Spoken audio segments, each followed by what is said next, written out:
ကျွန်တော်ဒီကဘာကိုကူးပြောင်းခြင်းခံရတာလောဝက်လောက်ရှိသွားပြီးအစောပိုင်းတုန်းကခံစားရတဲ့စမ်းသစ်မှုတွေဟာဒီလိုအချုပ်နှောင်ခံထားရတဲ့ရက်တွေကြားထဲမှာပျောက်ကွယ်သွားခဲ့တာကြာပါပြီ။နေ့တိုင်းမျက်လုံးပွင့်လာတာနဲ့ဒီလိုစိန်ကြပြီးအေးဆက်လာတဲ့အိတ်ခမ်းထဲမှာပဲဗီဒီယိုအတူလေးတွေကိုရှောက်ကြည့်နေမိတဲ့သူများတွေရဲ့တာယာလှပတဲ့ဘဝတွေကိုငေးကြည့်ရင်းပေါ်ဖုန်းကိုအရန်ပွတ်လုံးလို့လက်စစ်တွေတောင်နာကျင်လာပြီးမော်ပန်းနွမ်းနေစွာနဲ့ကတင်ပေါ်လှဲချလိုက်မိတဲ့ဖုန်းကိုဘေးနားပြစ်တင်လိုက်ပြီးထွင်ရွယ်စနစ်ကိုလှမ်းခေါ်လိုက်တယ်။ပေးမလုပ်ငန်းစဉ်တွေနဲ့ဘေးထွက်လုပ်ငန်းစဉ်တွေကပွင့်နိုင်ပါဦးမလားကျွန်တော်လူတယောက်ကိုတော့မတွေ့ရသေးဘူး။ဒီခန်းထဲမှာပဲအောင်ပြီးနေ့တိုင်းဂိမ်းတွေပဲထိုင်ဆုပ်နေရတာကျွန်တော်တော့စိတ်တက်ကြတော့မယ်။အရှင်ကျွန်တော်တို့တိတ်တိတ်လေးထွက်ပြေးကြမလားတကယ်လို့တိတ်တိတ်လေးထွက်ပြေးရင်မူလစကွက်တိုင်းဖြစ်သွားမှာမဟုတ်ဘူးလားနေပါဦး။ဘာလဲမူလစကွက်ကကျွန်တော်ဟာစီယာခီယန်ရဲ့ချုံနှောင်ခြင်းကိုခံထားရတယ်ဆိုတာလားဒီလိုလေဟုတ်တယ်အဲ့ဒီနောက်ကျွန်တော်ထွက်ပြေးပေမဲ့ရွန်ကြံကြံရဲ့အတုံးချတာနဲ့အနာတရားဖြစ်အောင်လုပ်တာကိုပဲခံရပြီးတေးဆုံးသွားလိမ့်မယ်အန်ဒီယန်ရဲ့အဲ့ဒီနောက်မှာစီအေယာခီယန်ရဲ့ဖန်စီပြီးပြန်ခေါ်လာခြင်းကိုခံရမယ်အခုကျွန်တော်ခန္ဓာကိုယ်ကခောက်ဆွဲပြုတ်ဖက်လို့ပြုတ်ခွေနေတာကျွန်တော်ကိုယ့်ကိုယ်ကိုတူးမိရတာဖြစ်သွားလိမ့်မယ်အရှင်မအချက်လက်ရှိတယ်မဟုတ်လားဒါကြောင့်အရင်ဆုံးကိုယ်ခန္ဓာကိုယ်ပြန်လဲကောင်းမွန်လာအောင်ပဲအာယုံစိုက်တဲ့ကျမ်းမာရေးကအကြီးမားဆုံးအရင်အနည်းပဲလေဘလို့မရှိမဲ့ဖြစ်အရှင်မတားရဲတကောင်လုံးတန်မာတဲ့ခန္ဓာကိုယ်မျိုးရှိဖို့လိုအပ်တယ်ဒါနဲ့ခန္ဓာကိုယ်ကိုအာဟာရဖြစ်ခြင်းကိုပြောရရင်အရှင်တကယ်လို့အရှင်ခန္ဓာကိုယ်လေးချိန်ကိုပုံမှန်အခြေအနေထိပြန်ရောက်အောင်လုပ်နိုင်ရင်ဒါဟာပျော်ရွှင်ခြင်းပန်းတိုင်ရဲ့ပထမအဆင့်ကိုအောင်မြင်စွာပြီးမြောက်တာလို့သတ်မှတ်လို့ရတယ်နေပါဦးမင်းအခုဘာပြောလိုက်တာလဲခန္ဓာကိုယ်ကိုအာဟာရဖြစ်တာကပန်းတိုင်တစ်ခုအောင်မြင်တာနဲ့တူတယ်ဟုတ်လားမှန်ပါတယ်ပျော်ရွှင်စရာစသိန်းတစ်ခုအတွက်ကျန်းမာတဲ့စိတ်နဲ့ခန္ဓာကိုယ်ဟာစံပြအစပြုခြင်းပဲလေကျန်းမာတဲ့ဆိုတဲ့စံနှုန်းကပါလေအနည်းဆုံးတော့အခြေခံကိန်းဂဏန်းတွေကစံနှုန်းမီရမယ်ပြီးတော့ဘလို့ယောဂဝေဒနာမှမရှိရဘူးအရှင်အခုအရှင်အတွက်ကတော့ကိုယ်လေးချိန်အများဆုံးတက်လာအောင်လုပ်ဖို့ပဲကျွန်တော်လောလောက်အတင်းစူးစမ်းပြီးစားနေတာတော့1 ကီလို2 ကီလိုလောက်ပဲတက်သေးတယ်အရှင်ရက်က188စင်တီမီတာရှိတာအရှင်ရဲ့အနည်းဆုံးကိုယ်လေးချိန်ကအနည်းဆုံးတော့90 ကီလိုဂရမ်ရှိရမယ်အဲ့ဒါထက်နေရင်တော့အရေးပြားနဲ့အယိုးပဲကျွန်တော်မှာကျွန်တော်ကိုယ့်ရဲ့အယုံမောခန္ဓာကိုယ်ကိုငုံကြည့်ပြီးခေါင်းညိတ်လိုက်တဲ့ဖုန်းကိုပေးဖယ်လိုက်ပြီးဒီနေ့ကစလို့ဘိုက်ထဲကိုအစားအစာတွေပုံဝင်အောင်အတင်းစားရတော့မယ်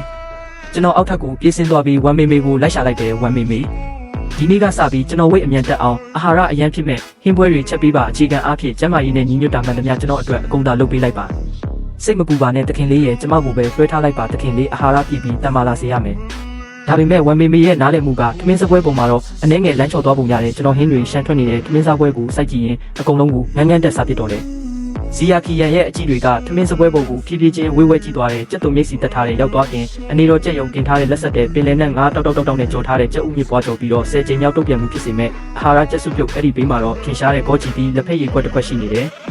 ဒီမီနူးရဲ့ရည်ရွယ်ချက်ကတော့ရှင်းနေတာပဲအလံစိုက်ထူဖို့ဆိုတာကတော့ထင်ရှားလုံးနေတယ်တခင်မလေးဒါကတခင်လေးကိုယ်တိုင်အထူးတောင်းဆိုထားတာပါဒီနေ့ကစပြီးခန္ဓာကိုယ်ကိုအားအင်တွေပြေဝစေဖို့နဲ့အာဟာရဖြစ်စေဖို့အာဟာရရှိတဲ့အစားအစာတွေကိုပြင်ဆင်ရမယ်လို့ပြောပါတယ်သူတကယ်ပဲစိတ်အားထက်သန်နေတာပါဇီယာယာချီယန်ရဲ့နှကန်းထောက်လေးတွေအနှဲငယ်တွန့်ကွေးသွားတယ်သူမကအကြည့်ကိုကျွန်တော်စီရွှေ့လာခဲ့တယ်ကျွန်တော်ကတော့အလုပ်ထဲစိတ်ရောက်နေတော့မယ်အစားတောက်ကြည့်ဖြစ်ဖို့ပဲအာယုံဆိုင်နေပြီးလက်တစ်ဖက်ကရောက်သွားခုံကိုကင်ပြီးစုပ်တောက်နေရင်နောက်လက်တစ်ဖက်ကခရင်ကိုကင်ထားတယ်အမဲသားတတုံးကိုထိုးဆိုင်ပြီးပါစက်ထဲအတင်းသွင်းကအာရပါရဝါစားနေမိတယ်ဂျေးရရန်ကသူမမျက်လုံးတွေကိုမိတ်လိုက်ပြီးဝမ်မေမေကိုထွက်သွားဖို့လက်ဝဲရန်ပြလိုက်တယ်ထမင်းစားခန်းထဲမှာသူချင်းချိခက်တန်တဲ့ရဲ့ကျွန်တော်စိတ်အားထက်သန်စွာဝါမျိုးနေတဲ့အတန်တွေပဲကြန့်ရှိတော့တယ်အဲ့လောက်တောင်ကောင်းလို့လားရတာရှိတယ်ဝမ်မေမေရဲ့လက်ရကထိတ်တမ်းမဲ့စွပ်ပြုတ်ကအရန်ကိုစိတ်ဝင်နေတာပဲ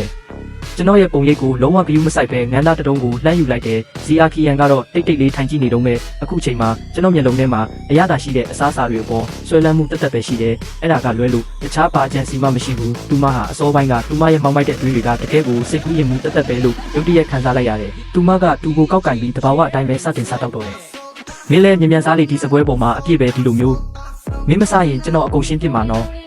်တီဗီလို့ပြောပြီးတာနဲ့ကျွန်တော်ကိုစုပ်ပြုံနောက်ထပ်တစ်ပတ်ကန်ပြေးခတ်ထည့်လိုက်တယ်ကျွန်တော်ဒီကိုလေးချိန်တက်မဲ့အစီအစဉ်ကိုအဆုံးထိပြပြတသားကောင်းထည့်ဖို့ဆုံးဖြတ်ထားတယ်စီယာချီယန်ကကျွန်တော်ရဲ့ငကားလိုမျိုးကြားလို့ကိုက်စားတော့ပုံကိုကြည့်ပြီးမျက်ခွန်တွေခဏတွန့်သွားရတယ်သူမကမတိမတာနဲ့သတိပေးလာတယ်နည်းနည်းဖြည်းဖြည်းချင်းစားအဲ့ဒီလိုမစင်မချင်းစားနေတာ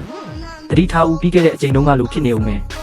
မင်းရဲ့ဘိုက်ကခံတိုင်းမှာမဟုတ်ဘူးအရေးပေါ်အခန်းရောက်ပြီးအစာအိမ်ဆေးပြရလိမ့်မယ်ရပါတယ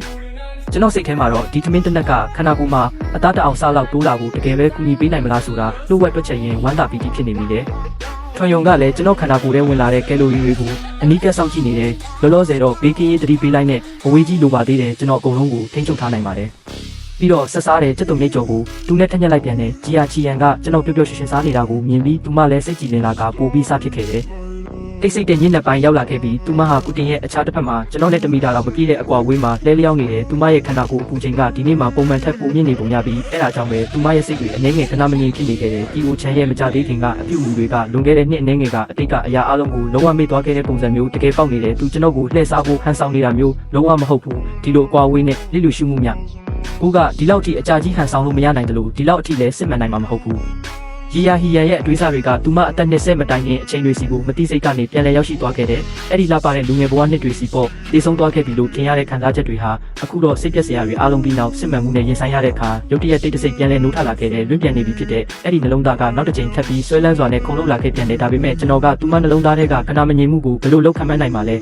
အစတုန်းကတော့ကျွန်တော်သူမနဲ့အခန်းတစ်ခန်းထဲမှာရှိနေတာကတင်တစ်ခုတည်းအတူတူအိပ်ရတာကိုအရန်ခုခံခဲ့မိပေမဲ့လောဝက်လောက်အတူတူနေထိုင်ပြီးတဲ့နောက်မှာကျွန်တော်လည်းအချက်တစ်ခုကိုတဖြည်းဖြည်းတေချာလာခဲ့တယ်စီယာကီယန်ကကျွန်တော်ကိုညွန်ကြမ်းကြမ်းနဲ့အဆက်အသွယ်လုံးဝမလုပ်စေချင်ပဲကျွန်တော်ကိုဘေးကင်းအောင်ပဲစည်ရင်မှန်နဲ့ထားချင်တာဖြစ်တယ်အဲ့ဒါအပြင်တခြားကိစ္စတွေနဲ့ပတ်သက်လို့တော့သူမမှာဘယ်လိုမျိုးသားတဲ့အကြံစီမရှိပုံမပေါ်ဘူးမျက်စိတမိတ်တွင်းမှာပဲကျွန်တော်တို့အတူတူနေထိုင်လာခဲ့တာတပတ်ရှိသွားပြီကျွန်တော်နေ့တိုင်းအများကြီးစားနေတဲ့အတွက်ကြောင့်ကိုလေးချိန်ကတိတိတတ်တက်လာခဲ့တယ်မူလကတော်တော်လေးပိန်ညောင်နေတဲ့ကျွန်တော်ရဲ့လက်မောင်းနဲ့ခြေထောက်တွေမှာအခုတော့အသားနည်းနည်းရှိလာပြီးစောစောစီစီမနက်ခင်းတစ်ခုမှာကျွန်တော် electronic ပေါင်ချိန်ဆက်ပေါ်ကိုတိတ်တဆိတ်တက်လိုက်ပြီးအင်္ဂနက်တွေက55ကီလိုဂရမ်မှတည်ငြိမ်စွာရပ်တန့်သွားတာကိုမြင်လိုက်ရတယ်ကျွန်တော်ကျဉ်းသက်အားရစွာနဲ့မပြုံးပဲမနေနိုင်ခဲ့ပဲမှန်ရှိမှရက်ပြီးကိုထောက်ပေါင်းစုံကနေစစ်ဆေးနေမိတယ်ဒါပေမဲ့ကျွန်တော်နဲ့အတူနေတိုင်းအဆင့်တက်နေတဲ့ဟီယာခီယန်အတွက်တော့သူမရဲ့ခန္ဓာကိုယ်ထဲမှာမီးတောက်တစ်ခုလှုပ်ဝက်စွာတောက်လောင်နေတယ်လို့ပဲအဲ့ဒီမီးတောက်ကညဘက်တွေမှာတောက်လောင်ပြီးသူမကိုဟိုလက်ဒီလက်နဲ့အိတ်မပြောအောင်လုပ်နေခဲ့တယ်ဘာပဲဖြစ်ဖြစ်သူမရဲ့ကျန်းမာရေးကအားနေတာမဟုတ်ဘူးလေနောက်ဆုံးတော့အဲ့ဒါကနှိကွေးပြီးနာကျင်စရာကောင်းတဲ့ညှဉ်းပန်းနှိပ်စက်မှုတစ်ခုဖြစ်လာခဲ့တယ်သူမဟာညတက်ခေါင်မှာခဏလက်နိုးတက်ပြီးမိန်ပြအလင်းရောင်လေးကိုတုံပြီးသူမဘေးမှာနှစ်ချိုက်စွာအိပ်ပျော်နေတဲ့ကြွကျွန်တော်ကိုတိတ်တဆိတ်စိုက်ကြည့်နေုံပဲတက်နိုင်ခဲ့တယ်ကျွန်တော်ကတော့ဘာမှမသိပဲအိမ်မောကြနေတော့ပေါ့အခုချိန်မှာကျွန်တော်ရဲ့စိုးရိမ်ပူပန်မှုကင်းတဲ့ပုံစံကိုမြင်ရတော့သူမနှလုံးသားအနှက်ဆိုင်ဆုံးကတစ်ဖြက်တောက်လောင်နေတဲ့အပူရှင်ကနောက်ဆုံးမှာတော့တက်ပြင်းချတန်တစ်ခုအဖြစ်ပြောင်းလဲသွားခဲ့ရတယ်ဖြည်းဖြည်းချင်းပဲလှုပ်တာပိုကောင်းပါတယ်သူမကျွန်တော်ကိုနှိုးဖို့မရက်ဆက်နိုင်ခဲ့ဘူးကိုအတင်းအကျပ်ထိန်းချုပ်ဖို့ရေအေးချိုးတာမျိုးလည်းမလုပ်ချင်ခဲ့ဘူးပြီးတော့သူမမှာကျွန်တော်ကိုရှင်းပြဖို့နီလန်းလည်းမရှိခဲ့ဘူးဒါကနောက်ထပ်ညတညပါပဲရင်းနှီးနေတဲ့ပူလောင်တဲ့ခံစားချက်ကအရင်ကထပ်ပိုပြီးပြင်းထန်စွာထပ်မံရောက်ရှိလာခဲ့ပြန်တယ်ခီယန်ရဲ့နဖူးပေါ်မှာချွေးဆူဆူလေးတွေထွက်လာခဲ့ရတယ်နောက်တနေ့မနေ့ကျွန်တော်နိုးလာတဲ့အခါပြီးခဲ့တဲ့ညကဘာတွေဖြစ်ပျက်ခဲ့လဲဆိုတာလုံးဝမသိခဲ့ဘူးကျွန်တော်ပြီးခဲ့တဲ့ညကဘာဖြစ်ခဲ့လဲလုံးဝမသိခဲ့ဘူးဒီတိုင်းလိုပဲကျွန်တော်နိုးလာပြီးမနေ့စာစားဖို့အောက်ထပ်ကိုဆင်းခဲ့တယ်ရှက်ရချန်ကကျွန်တော်ရဲ့အသားရည်ကနေ့စဉ်နဲ့အမျှကောင်းမွန်လာတာကိုမြင်ပြီးသူ့မနှလုံးသားထဲမှာအတိုင်းမတိဝမ်းသာနေခဲ့တယ် Rocky ရဲ့အိမ်မှာနေရတာပြင်းစရာကောင်းလိုက်တာကျွန်တော်အပြင်ထွက်ချင်တယ်ပြီးတော့ကျွန်တော်အလုပ်တစ်ခုရှာဖို့လိုမယ်ထင်တယ်ကျွန်တော်နေတိုင်းမင်းအိမ်မှာပဲဒီတိုင်းအချိန်ဖြုံးနေတာဒါမျိုးဆက်သွားလို့မဖြစ်ဘူးဇီယာချီယန်ကကျွန်တော်ရဲ့ကိုကဲဖြတ်စကားကိုကြားတော့ရေမောချင်းကိုမအောင်နိုင်ခဲ့ဘူးအကိုချန်အကိုကတကယ်ကိုအရင်တုန်းကအတိုင်းပဲအကိုပြတ်သားလာတဲ့အခါကိုတော့ပြန်ပြီးဝေဖန်တတ်တယ်နော်မင်းကျွန်တော်ကိုအပြင်မထွက်စေချင်တာကျွန်တော်သိပါတယ်ဒါပေမဲ့အိမ်မှာပဲဒီတိုင်းနေရရင်ကျွန်တော်မင်းသွားတော့မယ်ကျွန်တော်ကမိန်းကလေးတစ်ယောက်အတွက်အသက်နဲ့ရင်းပြီးစုံစမ်းမဲ့အဲ့ဒီရောင်ချန်မဟုတ်တော့ဘူးကျွန်တော်ကအသက်20ရွယ်ချောင်းချမ်းမှာကျွန်တော်တိုးတက်ချင်တယ်ကြိုးစားလုပ်ကင်ပြီးအကောင်းမြင်စိတ်နဲ့ဘဝကိုဖျက်ဆီးချင်တယ်ကျွန်တော်အလုပ်တစ်ခုလုပ်ချင်တယ်ဘာလုပ်ပဲဖြစ်ဖြစ်ရပါတယ်တကယ်လို့ကျွန်တော်မလုပ်တဲ့ရင်ဖြည်းဖြည်းချင်းတင်ယူလို့ရတယ်မင်းကျွန်တော်ကိုအိမ်မှာပဲထောင်ရချုံနှောင်ပြီးပိတ်နှောင်ထားတာမျိုးမလုပ်ချင်တော့ဘူးကျွန်တော်ကလူတစ်ယောက်မဟုတ်ပဲခွေးဒါမှမဟုတ်ကြောင်းကောင်းလိုပဲခံစားနေရတယ်အရှင်ပုံစံကအရန်လန်းတာပဲဒါကအရှင်ရဲ့ဖြစ်တည်မှုအစ်စ်အမှန်ပဲမူလစကွက်မှာပိတ်မိနေတဲ့အဲ့ဒီလူကအရှင်ရဲ့ဖြစ်တည်မှုအစ်စ်မဟုတ်တာသိချတယ်အဲ့ဒါကိုကြည့်လိုက်စမ်းပါနတ်အိုင်စင်တွေကအရှင်ကိုကောင်းကင်ကြည့်မြောက်ပြီးချီးမွမ်းနေကြပြီမင်းကကိုဘွားရဲ့တခင်ပဲဖြစ်ချင်တာအရန်ထူးချွန်ထက်မြက်ဖို့မလိုချင်ရင်တော့ကိုအတွက်ကိုဆုံးဖြတ်ပိုင်ခွင့်ရှိဖို့ကိုလုပ်ချင်တဲ့အရာတွေကိုလုပ်ခွင့်ရဖို့ပဲအခုချိန်မှာမင်းအလိုချင်ဆုံးကအလုပ်လုပ်ပြီးပတ်စံရှာဖို့လူဖွဲ့စည်းတဲ့ပြောင်းဝင်ဆန့်ဖို့လွတ်လပ်ပြီးကိုဘွားရဲ့အကူချန်ပီယံဖြစ်လာဖို့ပဲကျမအကိုရဲ့ဒီလိုပုံစံမျိုးကိုမမြင်ရတာနှစ်ပေါင်းများစွာရှိပြီးတကယ်ကိုအံ့ဩဖို့ကောင်းပါတယ်အကိုကျမရဲ့လက်ထောက်လုပ်ရမယ်အကိုနေတိုင်းကျမနောက်ကိုလိုက်ရမယ်တခြားရွေးချယ်စရာမရှိဘူးယာကီယန်ကြည်စမ်းမင်းနောက်တစ်ခါမပြောမရှင်းဖြစ်ပြန်ပြီးမင်းရဲ့မျက်လုံးထဲကအကြည့်တွေကိုကြည့်ဦးမင်းမျက်နှာပေါ်ကအမူအရာကိုကြည့်ဦးမင်းရဲ့သဘောထားကိုကြည့်ဦးကျွန်တော်နားလည်ပါပြီကျွန်တော်သဘောတူပါမယ်ဟုတ်ပြီလားနေတိုင်းမင်းနားမှာ24နာရီလုံးရှိနေရမယ်လို့တွေးမိတာတင်ကျွန်တော်မှအသက်ရှူလာတာအယမ်းမှုကျက်လာပြီကျွန်တော်ဒီလိုပြောလိုက်တော့မင်းအခုကျေနပ်ပြီလားကျမဒါကိုလုံးရတာကအကိုကျမကိုလှည့်စားမှဆိုလို့ပါအကိုကအလုပ်ကိုအကြောင်းပြချက်အနေနဲ့သုံးပြီးတော့တိတ်တဆိတ်ထွက်ပြေးပြီးအဲ့ဒီမိန်းမရွံကြံကြံကိုပြန်သွားရှာပြီးအသက်နဲ့ရင်းရတဲ့ drama တွေထပ်လုပ်မလို့လားအဲ့ဒီကြရင်ကျမကအကိုကိုထပ်ပြီးကြရအောင်မလားကျွန်တော်ရုတ်တရက်ထွန်ရွံပြီးခဲ့တဲ့ဘဝအကြောင်းပြောခဲ့တာကိုသတိရမိတယ်သူမကရွံကြံကြံကိုကိုယ်တိုင်ဖြေရှင်းပြီးတဲ့နောက်ကျွန်တော်နောက်ကိုလည်းရိုးသားသားလိုက်ခဲ့တယ်တကယ်တော့ဇီယာကီယန်ကကျွန်တော်ကိုအဲ့ဒီလောက်ကြီးချစ်လိမ့်မယ်လို့ကျွန်တော်တကယ်မထင်ခဲ့ဘူးဘာပဲဖြစ်ဖြစ်ကျွန်တော်တို့ရဲ့ဆက်ဆံရေးကရိုးတန်းတန်းပဲလေအခုဆိုမနှက်စာစားဖို့ထိုင်းနေရတော့အငင်းပွားစရာဖြစ်လာနိုင်တယ်ကျွန်တော်ဘဝရဲ့ပထမဆုံးအသက်25နှစ်တာလုံးမှာဒီလိုကိစ္စမျိုးတွေကအများအားဖြစ်ပျက်ခဲ့တာကျွန်တော်တို့နှစ်ယောက်ကစကားနှစ်ခွန်းထပ်ပို့ပြီးရံမဖြစ်ပဲမနေနိုင်တယ်လို့စကားနှစ်ခွန်းလောက်ရံဖြစ်ပြီးရင်လည်းပြန်မခေါ်ပဲမနေနိုင်ကြဘူး။သူမဘာကြောင့်ဒီလိုအဆုံးရောက်တဲ့ဆုံးဖြတ်ချက်မျိုးကိုချခဲ့ရလဲဆိုတာကျွန်တော်တကယ်စိတ်ကူးလို့မရဘူး။ဇီယာယာချီယန်မှာအဲ့ဒီ green tea မင်းသမီးလေးရွံကြံကြံနဲ့တူညီတဲ့ယောဂမျိုးရှိနေတာများလားအများအားလူတစ်ယောက်သိဆုံးသွားမှာပဲသူတို့နှလုံးသားထဲမှာဘာရှာပြီးလဲဆိုတာသိမြင်လာပြီးအဲ့ဒီကြမှာနောင်တရတက်ကြတာလား။ရပြီကျွန်တော်နားလည်ပြီးမင်းရဲ့လက်ထောက်လုပ်ရမယ်ဆိုရင်လည်းလက်ထောက်ကိုအနက်ရောင်စီတန်ကားလေးက CA Group ရဲ့ဂိတ်တကားရှိမှတည်ငြိမ်စွာရပ်တန့်သွားတဲ့အခါဖြတ်တန်းသွားလာနေတဲ့ဝန်ထမ်းတွေကမတိမတာခြေလမ်းတွေကိုနှိကွေးလိုက်ကြတယ်ကားတကားပွင့်လာပြီးထွက်လာတာကတော့ရင်းနှီးနေတဲ့အေးဆက်တဲ့အမူအရာနဲ့အမျိုးသမီး CEO ငွေခံမလေးဖြစ်တဲ့လူတိုင်းရဲ့အကြည့်တွေကသူမနဲ့ကျွန်တော်စီကိုချက်ချင်းပဲအလုံးစုံရောက်ရှိသွားခဲ့တယ်ဇီယာယာချီယန်ကတော့ကျွန်တော်တို့ဘေးပတ်ပတ်လဲကစူးစမ်းတဲ့အကြည့်တွေကိုဂရုစိုက်ဖို့မပေါ်ဘူးသူမကတန်တန်မတ်မတ်လျှောက်လာပြီးကျွန်တော်လက်ကိုဆွဲက CEO ရဲ့တီးတန့်တက်လေကားစီကိုဦးဆောင်ခေါ်သွားခဲ့တယ်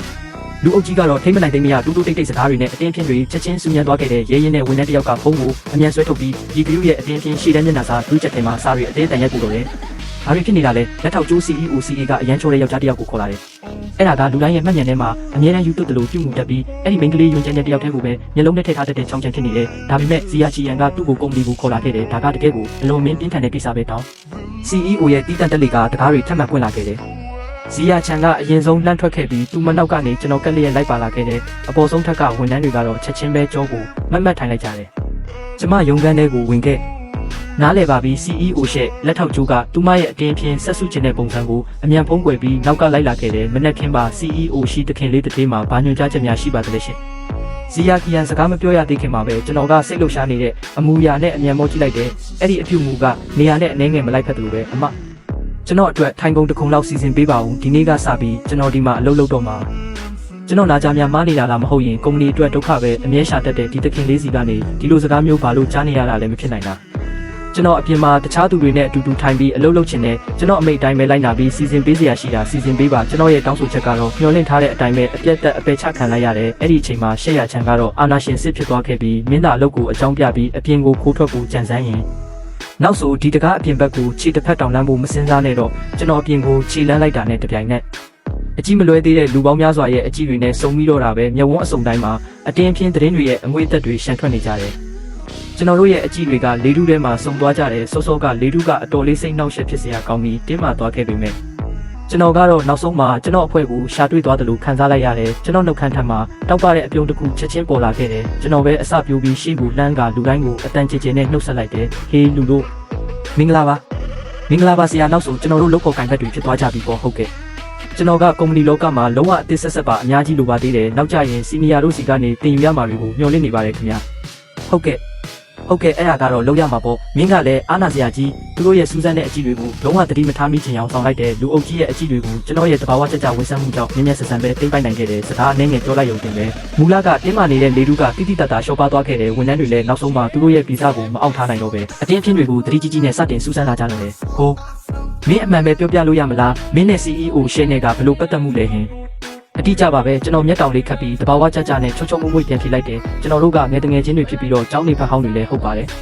အာအဲ့ဒါကြောင့်ကိုလူအုပ်ကြီးကချက်ချင်းသဘောပေါက်သွားကြတယ်ဒါဆိုဒါကငယ်ချစ်ဦးချီနေပေါ့သူတို့ကဒီလူကဘလို့ခဏဝင်မြောက်တဲ့လူလဲလို့စဉ်းစားနေကြလို့မှာပဲလက်ထောက်ကျိုးကထောက်ပံ့ရေးဌာနကလူတွေနဲ့အတူရုံးသုံးပရိဘောကတစုံနဲ့ကွန်ပျူတာအသစ်ဆက်တစုကိုတည်ပြီးဒီဘက်ကိုရှောက်လာခဲ့တယ်ရုံးခန်းအလယ်မှာဝန်ထမ်းတွေဝိုင်းနေတဲ့ကျွန်တော်ကိုမြင်တော့တခင်လေးဘာလို့ CEO ရဲ့ရုံးခန်းထဲကိုမဝင်သေးတာလဲလက်ထောက်ကျိုးကလှမ်းတားလိုက်တယ်သူမရဲ့ခြေလမ်းနဲ့လေတံကအလွန်ယိုတီကိုင်းညွတ်နေတယ်တခင်လေးဆိုတဲ့အဲ့ဒီစကလုံးနှလုံးကငြိမ်သက်နေတဲ့ကံရည်ပြင်ထဲကိုကြောက်ခဲတလုံးပစ်ချလိုက်တယ်လို့ပဲလူတိုင်းရဲ့နှလုံးသားထဲမှာပြင်းထန်တဲ့တုန်လှုပ်မှုကိုဖြစ်ပေါ်စေပြီးအခြေအနေကချက်ချင်းလုံးဝတိတ်ဆိတ်သွားခဲ့တယ်ဒါက CEO ရှယ်နဲ့ဆက်ဆံရေးတော်တော်ဆိုးတယ်လို့သတင်းထွက်နေတဲ့တခင်လေးလား CEO ရှယ်နဲ့ရှင်တွဲပြီးပေါ်လာနိုင်တဲ့တူးလေးသောအမျိုးသားဟာရှယ်မီသားစုရဲ့ဒီတခင်လေးပဲဖြစ်ရမယ်ရှယ်မီသားစုရဲ့အမွေခံမလေးရေတောင်းပန်ပါတယ်ဒါပေမဲ့ကျမဒါကိုတကယ်နားမလည်တော့ဘူးဒါပေမဲ့သူတို့မသိတာကတော့ CEO ရုံးခန်းရဲ့တစ်ဖက်မြင်မှန်နေရန်နောက်ွယ်မှာရှက်ရချန်ကငင်ငင်လေးမတက်ရက်ပြီးကြည်နေခဲ့တယ်သူမရဲ့အကြည့်ကမှန်ကိုဖြတ်တန်းပြီးကျွန်တော်စီမှာပိတ်မိနေခဲ့တယ်သူမရဲ့မျက်ဝန်းတွေထဲမှာရှုပ်ထွေးပြီးခံပန်းရခတ်တဲ့စိတ်ခံစားမှုတွေစူးစမ်းမှုတွေစီးဆင်းမှုတွေနဲ့အတင်းအဓမ္မဖိနှိပ်ထားတဲ့ပိုင်ဆိုးခြင်းစိတ်အရေးရောင်တွေတောင်လှည့်ပတ်နေခဲ့တယ်မကြသေးခင်ကအကိုချန်ကတကယ်ကိုလိမ္မာရင်ကြီးနေပြီးအသက်20ရွယ်ရဲ့နှိမ့်ချပြီးတက်ကြွတဲ့အမွေးတက်တွေကိုတောင်ဆောင်ထားတယ်အဖြစ်ပြောစရာမရှိအောင်ပြီးပြည့်စုံလူနီးပါပဲဒါကအကိုချန်ရဲ့အစင်းမြင့်ဟန်ဆောင်မှုတစ်ခုလည်းဖြစ်နိုင်တယ်ငါအပြစ်အနာစာတစ်ခုကိုမြင်မြင်ရှာပြီးသူ့ရဲ့မျက်နှာဖုံးကိုကိုယ်တိုင်ခွာချပြရမယ်ဒါပေမဲ့ငါကဒါတွေအားလုံးဟာအစစ်မှန်ဖြစ်ဖို့တကယ်မျှော်လင့်ပါတဲ့အချိန်တွေကဒီအခိုက်အတန့်မှာတင်ရက်တန့်သွားရင်ကောင်းပါပဲချမ်းအကူဒီတိုင်းလေးပဲထောက်ရရှိနေပေးဖို့မျှော်လင့်ပါတယ်ငါ့ကိုပြုံးပြမဲ့သူငါ့ကိုစတိပြန်ရင်းမဲ့သူပြီးတော့ငါစားနောက်ပြီးတဲ့နောက်မှာမိုင်းမဲလေးပဲရေပြတတ်တဲ့အဲ့ဒီလူသားငါရဲ့ချမ်းအကူလက်ထောက်ကျိုးကအလွန်လင်းမြန်စွာလှုပ်ဆောင်ခဲ့ပြီးမကြခင်ပါပဲကျွန်တော်အတွက်အဆင့်မြင့်နောက်ဆုံးပေါ်ကွန်ပျူတာမော်ဒယ်နဲ့အတူလိုအပ်တဲ့ရုံးသုံးပစ္စည်းအားလုံးကိုဘာတစ်ခုမှမလိုလေအောင်ပြင်ဆင်ပေးခဲ့တယ်အခုတော့ကျွန်တော်မှာကိုယ်ပိုင်နေရှိသွားပြီးမို့မနက်ခင်းတစ်ခုလုံးအလုံး professional ဆန်နေခဲ့တယ်ကျွန်တော်ကွန်ပျူတာစကင်ရှိမှမတ်ထိုင်ပြီးတခါတလေစဉ်းစားရင်မျက်မှောင်ကုန်းလိုက်တခါတလေဒီပုတ်ပေါ်မှာပေါ်ပြမတတ်အောင်တည်ကြည်မှုတွေနဲ့တောက်ရိုက်လိုက်လုပ်နေတယ်ဟေးစနစ်နှစ်ဆက်တည်ဒီအစီရင်ခံစာကဘာကိုဆိုလိုတာလဲဒီကဏ္ဍတွေကဘာကိုကိုစားပြုတာလ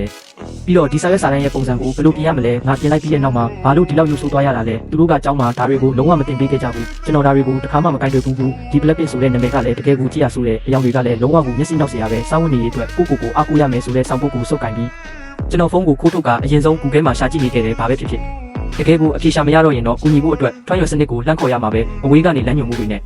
တနေ့လုံးရုန်းကန်ပြီးတဲ့နောက်မှာနောက်ဆုံးတော့အခြေခံလှုပ်ချို့ဖို့အတိုင်းအတာတစ်ခုအထိပြီးမြောက်အောင်လုပ်နိုင်ခဲ့တယ်ရှေ့ရချန်ကကျွန်တော်အခုလေးတင်ပြလိုက်တဲ့စာရွက်စာတမ်းတွေကိုစာရွက်ပေါ်မှာ print ထုတ်ပြီးသူမရဲ့ဘောပင်နဲ့အချက်ချုပ်ကိုအသားရပုတ်လိုက်တယ်ဒီနေရာကရုပ်တိပိနာကမကြိုးကြောင်းစီလျော်ဘူးဒီကအချက်လက်ကိုကချက်တွေကမမှန်ကန်ဘူးပြီးတော့ဒီပုံစံချထားတာကကုမ္ပဏီရဲ့စံနှုန်းတွေကိုမမီဘူးကျွန်တော်ကခန့်ညားထဲဝါစွာရှင်းပြနေတဲ့အမျိုးသမီးအရာရှိကြီးကိုကြည့်ဖို့ကောင်းလေးစောင်းလိုက်တယ်သူမရဲ့လေတံကအရန်နှူးညံ့ပြီးစိတ်ရှည်လွန်းလို့ကျွန်တော်မတိမတာပဲသူမရဲ့အတွေးနောက်ကိုပါသွားပြီးသူမရဲ့ခွဲချမ်းစိတ်ဖြာဖို့ပြင်ဆင်ပုံညှိနှိုင်းပုံတွေကိုကြည့်ရင်သူမရဲ့အတွေးခေါ်နဲ့ပြဿနာဖြေရှင်းပုံတွေကိုတင်ယူနေမိခဲ့တယ်သတင်းပေါက်ပြင်ဘက်ကကောင်းကင်ကြီးကတဖြည်းဖြည်းနဲ့နေဝင်ချိန်ရောင်တွေဆိုးလာခဲ့တယ်ညနေ9 နာရီရုံးစင်းချိန်နှိုးဆက်ကအချိန်တိကျမှာပဲညီလာခဲ့တယ်စောစောကတော့အာယုံစူးစိုက်မှုအပြည့်ဖြစ်နေခဲ့ပေမဲ့နောက်တစ်စက္ကန့်မှာတော့ကျွန်တော်ကချက်သွေးထိုးပေးခံရရတယ်လို့ဖြစ်သွားခဲ့တယ်မျက်လုံးတွေကတောက်ပလို့မျက်တောင်တစ်ခါတွင်းမှာပဲဖိုင်ကိုတင်ဆက်ပြီးကွန်ပျူတာကိုပိတ်လိုက်တဲ့လှုပ်ရှားမှုတွေကရေးစီးကြောင်းလိုချုံးမွေ့နေခဲ့ပြီးကျွန်တော်အကျဲကြီးအော်ဟစ်က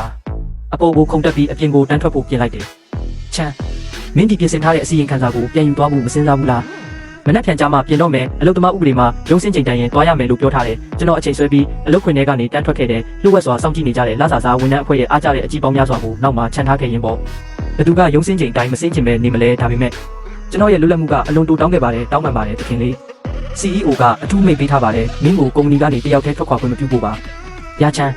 ငါရုံးစင်းချင်ပြီးစာရွက်စာတမ်းတွေကိုပြန်ယူသွားပြီးပြင်လိုက်ပါပြီးမှမင်းသွားလို့ရမယ်ဒါပေမဲ့ဒါကရုံးစင်းချိန်ရှိပြီးသားလေငါမင်းကိုအချိန်ပိုကြီးသုံးစားပေးမယ်ဝန်ထမ်းတစ်ယောက်ဖြစ်ပြီးတတိထက်အရင်အိမ်ကိုခိုးပြန်ဖို့ရဲရဲဝံ့ဝံ့လုပ်တာတခြားကုမ္ပဏီမှာဆိုရင်မင်းအထုတ်ခံရတာကြားလာပြီးကျွန်တော်ဖုန်းကိုချစ်ပါအောင်စုပ်ကန်ထားမိတယ်ကျွန်တော်အဝေးကမြန်မာတဲ့တက်လေကားကိုလှမ်းကြည့်ပြီးအထဲကိုခြေလမ်းတက်တွေနဲ့ပြန်ဝင်လာခဲ့တယ်အပေါ်ဆုံးထက်ကမီးလုံးတွေကကျွန်တော်ကြောင့်တဖန်ပြန်လည်လင်းထိန်လာခဲ့ပြန်တယ်ရုံမဲစင်းကြပါစို့ဗျာကျွန်တော်အချိန်ကိုဆင်းရတာကိုအမုန်းဆုံးပဲ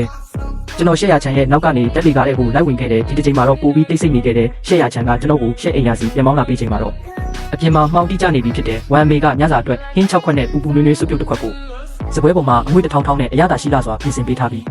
အိမ်ရဲ့နှွေးထွေးမှုကိုစောင့်ကျဉ်ပေးနေတယ်ကျွန်တော်တို့နှစ်ယောက်လုံးတိတ်ဆိတ်စွာပဲထမင်းစားပြီးသွားကြတယ်ကျွန်တော်ကတော့အဆင့်တက်ဖို့နဲ့ဂိမ်းဆော့ဖို့မိအိတ်ခန်းထဲကိုတန်းသွားခဲ့ပြီးရှက်ရချန်ကတော့အလုပ်ကိစ္စတွေကင်တွယ်ဖို့စာကြည့်တန်းထဲကိုသွားခဲ့တယ်ခဏကြာမှာတော့သူမရဲ့ဖုန်းကအသားရတုံခါလာခဲ့တယ်အပြင်ထွက်ပြီးတောက်ရအောင်ဒီနေ့မင်းရဲ့မက်လေးကိုရုံးခေါ်လာတယ်လို့ကြားတယ်အခြေအနေဘယ်လိုလဲမလားဘူးဘာအခြေအနေမှမရှိဘူးငါ့ကိုလာမနှောက်နဲ့မင်းတို့နှစ်ယောက်လုံးတနေ့လုံးငြိမ်းငြိမ်းချမ်းချမ်းဖြတ်တန်းခဲ့ကြတယ်ပေါ့ရန်လည်းမဖြစ်စကားလည်းမများဘူးအဲ့ဒါကတကယ်ကိုနေနောက်ဘက်ကထွက်တာထက်တောင်ရှားပါသေးတယ်အင်းအဆင်ပြေပါတယ်သူမညံပြောင်းနေတာစီယာယာချန်ကလာပတ်တက်နေတာကိုစိတ်ပြက်ပြီးစလွယ်ပဲပြန်ပြေးလိုက်တယ်စာနှဲငယ်ပြန်ပြီးတဲ့နောက်မှာတော့လုံးဝဂယုမဆိုင်တော့ဘူးတနာကြီးကြာမှာတော့လူခေါ်ကောင်းကောင်းတန်ညီလာခဲ့တယ်ဝမ်အမေကတကားဖွင့်ပေးလိုက်တော့ကူညံညံကအပြင်မှာပြုံးစီစီနဲ့မတက်ရနေတာကိုတွေးလိုက်ရတယ်သူမကအိစီဖက်နှက်ကိုလဲစီပြီးသူမအိမ်လိုပဲအထဲကိုဝင်လာခဲ့တယ်ဟေးရှက်မိသားစုရဲ့အမွေခံပလေးငါမင်းတို့အိမ်ကိုရောက်နေပြီးကူညံညံကအပေါ်ထက်ကရှက်ရချန်စီစာပို့လိုက်တယ်ငါမက်လေးပဲမှာလဲမင်းကတော့တကယ်ကိုစွတ်သမားပဲဟီးရရှက်ရချန်ကတင်းတင်းကြပ်ကြပ်ပိတ်ထားတဲ့အိတ်ခမ်းတကားစီကိုမတိစိတ်ရမျက်လုံးအစုံရောက်သွားခဲ့တယ်အတင်းအပြင်းသတင်းလေးတွက်နေတယ်မင်းကကိုယ်တိုင်ကိုကြဒီအထီတောင်လှမ်းလာခဲ့တာလားဒါပေါ်မင်းတို့နှစ်ယောက်ရံမဖြစ်ကြတာကတကယ်ကိုအံ့ဩစရာပဲအဲ့ဒါကြောင့်ငါကိုယ်တိုင်မျက်မြင်လာကြည့်ချင်တာကူညံညံကမျက်လုံးထဲမှာအယောင်တောက်ရင်အမူအရာပြလိုက်တဲ့ရှေ့ရချန်ကတော့အေးဆက်ဆက်လေးတန်နဲ့ပြန်ဖြေတယ်ငါတို့ကတိရစ္ဆာန်ယုံကမြောက်တွေမဟုတ်ဘူးမင်းကအထူးတလဲလာကြည့်နေစရာမလိုပါဘူးဒါပေမဲ့တကယ်ပြောရရင်တော့ချန်အကူကအရင်ကအမြဲတမ်းအသက်နဲ့ရင်းပြီးအဲ့ဒီဂျာအေးမှရွှန်တန်တန်အတွက်လုပ်ပေးခဲ့တာမဟုတ်ဘူးလားဘာလို့ရုတ်တရက်ကြီးလမ်းခွဲပြီးစရိုက်တွေပြောင်းလဲသွားရတာလဲမင်းနောက်တစ်ချိန်ထပ်ကစားခံနေရတာမဟုတ်ဘူးမလားအရင်တုန်းကကျွန်တော်ကရွှန်တန်တန်ကြောင့်လုံးဝရုံရင်းဆန်ခတ်တွေဖြစ်အောင်လုပ်ခဲ့မှုတယ်ကူညံညံကရှေ့ရချန်ရဲ့အကောင်းဆုံးတငယ်ချင်းအနေနဲ့သူမကိုနှစ်သိမ့်ပေးဖို့အရက်ထွက်တော့ပေးခဲ့ရတာမနှဲတော့ဘူးသူမအဲ့ဒီအမတ်တရကိုအခုထိတုံလုံးနေတော့ပဲရှေ့ရချန်ရဲ့မျက်ဝန်းတွေထဲမှာအလွန်နူးညံ့တဲ့အရေးအယောင်တွေဖြစ်ပြီးသွားခဲ့တယ်သူမှတ်ညံပြောင်းနေတာဟိုအာနာစရာကြီးပြီးခဲ့တဲ့အချိန်တုန်းကလည်းသူကမင်းကိုပြုတ်ပြောင်းလာအောင်လှည့်စားဖို့မှတ်ညံပြောက်ချင်အောင်ဆောင်ခဲ့တာပဲသူဒီတစ်ချိန်မှာတော့သူ့ရဲ့နည်းပြဟာကိုအစစ်မြင့်လိုက်တာထင်တယ်ဒီတစ်ချိန်ကအစစ်မှန်မှာသူ့ညွန်တန်တန်ကဘာလို့လဲဆိုတာတော့မမှတ်မိတော့ဘူးသူ့ရဲ့တရုပ်ဆောင်မှုကပိုကောင်းလာတာဆိုရင်ကောရချန်ဖျားသခင်ကိုထောက်ထားပြီးနောက်တစ်ချိန်အလိမ်မခံရစေနဲ့ဦးသူမစကားမဆုံးခင်ပါပဲဒုတိယထပ်ကနေတကားအတားရပွင့်လာတဲ့အတန်လက်တင်ထွက်လာခဲ့တယ်သူတို့နှစ်ယောက်လုံးတတိုင်းနဲ့တဲ့အပေါ်ကိုမောကြည့်လိုက်ကြတယ်ကျွန်တော်ကအိမ်ငယ်ရင်းဝတ်စုံကိုဝတ်ထားတဲ့အေးလူလူရှောက်ထွက်လာပြီးလက်ရန်ကိုမှီလိုက်တဲ့အောက်ကိုငုံကြည့်ရင်ကျွန်တော်မျက်ဝန်းတွေကကြည်လင်နေပြီးစိတ်သက်မှုနဲ့စူးစမ်းလို့စိတ်အရေးအယောင်တွေပါဝင်နေတဲ့ဂူနန်ညံကသူမရဲ့အမြဲတမ်းတွေ့ဝေတဲ့အပြုံးနဲ့တူချက်ချင်းထွက်လိုက်တဲ့မင်္ဂလာပါမက်လေးငါတို့စကားပြောတာကျဲသွားလို့မင်းတို့သွားတာလားကျွန်တော်လေကားကနေဆင်းလာခဲ့ပြီးအလွန်ရင်ကျေးပေမဲ့အနှဲငယ်အကွာဝေးထားရှိတဲ့ပုံစံနဲ့ခေါင်းငိမ့်နှုတ်ဆက်လိုက်တဲ့မင်္ဂလာပါတစ်ချိန်တည်းမှာပဲကျွန်တော်စိတ်ထဲကနေထွန်းရစနစ်ကိုအမြန်လန်းခေါ်လိုက်တယ်ဒီလူကဘာတူလဲဂူနန်ညံအမျိုးသမီးဆက်ဆောင်ရဲ့လုပ်ငန်းစတင်ကလေးကအကောင်းဆုံးတငယ်ချင်းသူတို့မှာအလွန်ရင်းနှီးတဲ့တန်ရောစင်ရှိပြီး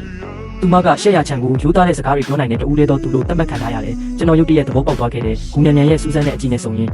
င်ကျွန်တော်ရေတက်တပလင်းဆင်းယူလာပါမင်းတို့ဆက်ပြောကြပါကျွန်တော်မိဖို့ချောင်းရေခဲတက်တာစီရှောက်သွားပြီးရေတက်နှစ်ပလင်းထိုးလိုက်တယ်သူစောစောကငါ့ကိုပြုံးပြတယ် ပြီးတော့သူကိုယ်တိုင်ပဲအစပြုပြီးနှုတ်တောင်ဆက်သေးတယ်မဟုတ်ဘူးအရင်တုန်းကတွေ့တဲ့အချိန်တိုင်းမှာသူကအမြဲတမ်းမျက်နှာတည်ကြီးနဲ့နေတာကြည့်ရတာသူတကယ်ပဲမှတ်ညံပြောက်သွားတာထင်တယ်ချန်ရဲ့မှတ်ညံကအသက်20မှတင်ရက်တန့်သွားတာလားအရင်ကလူတွေနဲ့အဖြစ်အပျက်တွေအားလုံးကိုမေ့သွားပြီပေါ့အဲ့ဒါကသတင်းကောင်းပဲဒီလိုဝမ်းသာစရာသတင်းကိုတော့ဆင်နွှဲရမယ်ငါအပြင်မှာတောက်ဖို့လိုက်ကျွေးမယ်ရှေ့ရချန်ကခဏလောက်ကြောင်သွားခဲ့တယ်မင်းချင်းထားတာရှိရင်လည်းသွားလေအခုကလေးကမင်းရဲ့ခင်မုန်းကိုစတင်ကာကွယ်နေပြီပေါ့ဟုတ်လားရချန်မင်းသူ့ကိုပြန်ချစ်မိသွားပြီလားရှေ့ရချန်ကသူမကိုလစ်လူရှုလိုက်တယ်ပြီးတော့သူမကမင်းအိတ်ခမ်းတကားစီကိုရှောက်သွားခဲ့တယ်